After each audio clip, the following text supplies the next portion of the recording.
ಬೇಡ.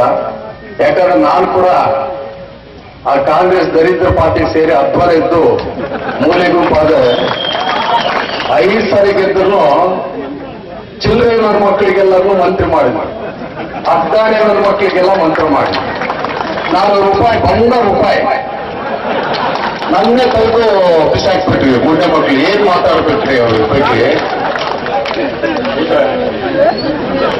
ಕಾಂಗ್ರೆಸ್ ಏನ್ ಮಾತಾಡ್ಬೇಕು ಅವ್ರ ಬಗ್ಗೆ?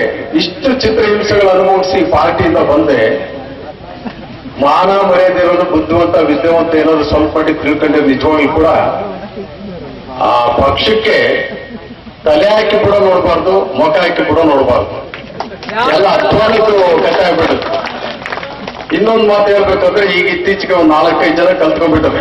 ಎಲ್ಲ ಸುಣ್ಣಾಗಿರೋ ಮೊಂಡು ಮಕ್ಕಳೆಲ್ಲ ಎಲ್ಲ ಸೋತೋಗಿರೋ. ಆ ಮುಖಗಳ ಮೇಲೆ ಕಳೆನೇ ಇಲ್ಲ, ಆ ಕಳೆ ಇಲ್ಲ, ಮುಖದ ಮೇಲೆ ಯಾತಾದ್ರದ್ದು ಇಲ್ಲ. ಬಣ್ಣನೂ ಪಡ್ಕೊಂಡ್ರು ಕೂಡ ಅವ್ರ ಲಕ್ಷಣವಾಗಿ ಕಾಣುತ್ತೆ.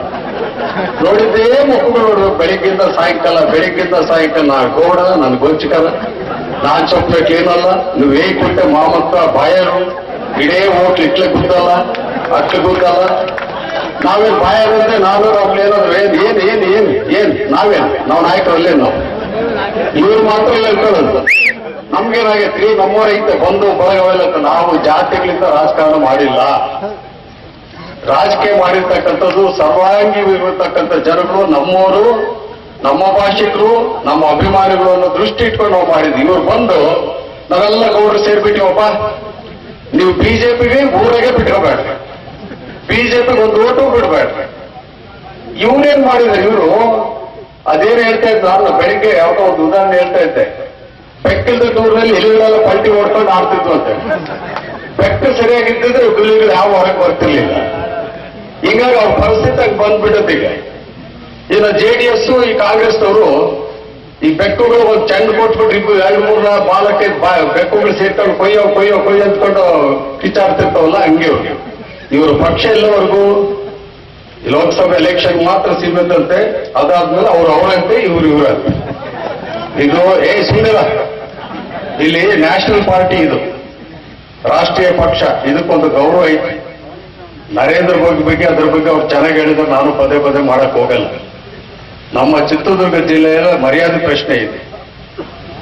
ಅದರಲ್ಲಿ ಮೊಳಕಾಲ್ಮೂರು ಇನ್ನೂ ಹೆಚ್ಚಿನ ಮರ್ಯಾದೆ ಪ್ರಶ್ನೆ. ಹೋದ್ ಸರಿ ನಾವೆಲ್ಲರೂ ಬಂದು ಅಂತೇಳಿ 18-20 ಸಾವಿರ ಓಟ್ನಲ್ಲಿ ಬುದ್ಧಿ ಇಲ್ದಲೇ ನಾವು ಅದನ್ನು ಗೆಲ್ಲಿಸಿ ಕಳಿಸ್ಬಿಟ್ಟಿದ್ವಿ. ಈಗ ನಾರಾಯಣ ಸ್ವಾಮಿ ಅವರು ಒಳ್ಳೆ ವ್ಯಕ್ತಿ, ನಮ್ಮಲ್ಲಿ ಕೈಗೆ ಸಿಕ್ಕಿದ್ದಾರೆ. ಮುಂದೆನೇ ಹೆಚ್ಚಿನ ಕೆಲಸ ನಾವು ಮಾಡೋಣ. ರಾಮ್ಲವರು ಇಲ್ಲೇ ಇರ್ತಾರೆ MLA ಆಗಿ. ನಾನು ಪಕ್ಕದಲ್ಲೇ ಕೂಡ್ಲಿಗೆಲ್ಲಿ ಇರ್ತೇನೆ. ನಾನೇನು ಆಂಧ್ರಕ್ಕೂ ಕರೀತಿದ್ದಾರೆ. ನೆಕ್ಸ್ಟ್ ಹುರುಕೊಂಡಾಗ ಹೋಗ್ತೀನಿ ನಾನು, ಹುರುಕೊಂಡು ಅಲ್ಲಿಗೆ ಅನಂತಪುರ ಡಿಸ್ಟ್ರಿಕ್ಟ್ಗೆ ಹೋಗ್ತೀನಿ ನಾನು. ಇಲ್ಲಿ ಸಾಕು, ಅಲ್ಲೆಲ್ಲರನ್ನು ಸ್ವಲ್ಪ ಗುಂಪು ಮಾಡಿ ಬರ್ತೀನಿ. ಅಲ್ಲಿ ಇಂಥ 3 ಕುರಲ್ಲಿ ಎತ್ಕೊಂಡು ಹೋಗಿ ಹೊಡೆಯಂತವ್ರನ್ನ ತಯಾರು ಮಾಡ್ಕೊಂಡೆ ಬರ್ತೀನಿ ನಾನು. ಹೀಗಾಗಿ ನಾವೆಲ್ಲಿಗೆ ಹೋದ್ರು ನಾವು ಗೆಲುವು, ಆತನಿಗೂ ಗೆಲುವು, ನಮ್ದು ಗೆಲುವು. ಯಾವ ಊರಿಗೆ ಹೋದ್ರು ಆತ ಗೆಲ್ತೆ, ನಾನು ಗೆಲ್ತೆ. ನೋಡೋಣ, ಪರೀಕ್ಷೆ ಮಾಡಿ. ಗೋಪಾಲಕೃಷ್ಣ ತುಳಿಲೇಬೇಕು, ರಾಜಕೀಯದಿಂದ ಇಲ್ಲಿ ಕೊನೆ ಮಾಡ್ಬೇಕು ಅಂತ ಮಾಡಿದ್ರು. ಭಗವಂತ ಕೈ ಬಿಡ್ತಾನೇನು? ಯಾರಿಗ ನಾವು ಅನ್ಯಾಯ ಮಾಡಿದ್ರೆ, ಮೋಸ ಮಾಡಿದ್ರೆ ಯಾವತ್ತೂ ಕೂಡ ನ್ಯಾಯವಾಗಿ ಉಳಿಯುತ್ತೆ. ನ್ಯಾಯಕ್ಕೆ ಯಾವತ್ತು, ಧರ್ಮಕ್ಕೆ ಯಾವತ್ತೂ ಜಯ ಇರುತ್ತೆ. ಅದನ್ನ ನಾವು ತಿಳಿದಂತ ವ್ಯಕ್ತಿಗಳು.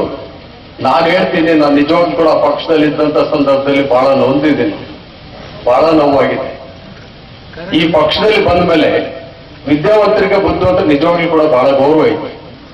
ನರೇಂದ್ರ ಮೋದಿ ಅವರು ಬಳ್ಳಾರಿಗೆ ಎಲೆಕ್ಷನ್ ಟೈಮ್ನಲ್ಲಿ ಬಂದಾಗ, ಅಸೆಂಬ್ಲಿ ಟೈಮ್ನಲ್ಲಿ ರಾಮ್ಲು ನಾವೆಲ್ಲ ಕ್ಯೂನಲ್ಲಿ ನಿಂತಿದ್ವಿ, ಥ್ಯಾಂಕ್ಸ್ ಕೊಟ್ಕೊಂಡು ಇಂಟ್ರೊಡಕ್ಷನ್ಗೆ ನಮ್ಮನ್ನು ಇಂಟ್ರೊಡ್ಯೂಸ್ ಮಾಡಿದ್ರು. ದಾರಿ ಬರ್ಬೇಕಾದ್ರೆ ಗೋಪಾಲಕೃಷ್ಣ ಸರ್ ಸೋಡ್ಸು ಅಂತ ಹೇಳಿ ಹೇಳ್ಕೊಂಡ್ಮೇಲೆ ಅದು ಇಟ್ಕೊಂಡು ಪಾಪ ಮುಂದಕ್ಕೆ ಹೋಗಲು ಒಂದು ಹೆಜ್ಜೆ ಹಿಂದಕ್ಕೆ ಬಂದು ನಿಂತ್ಕೊಂಡು, ಆರ್ ಯು ಗೋಪಾಲಕೃಷ್ಣ?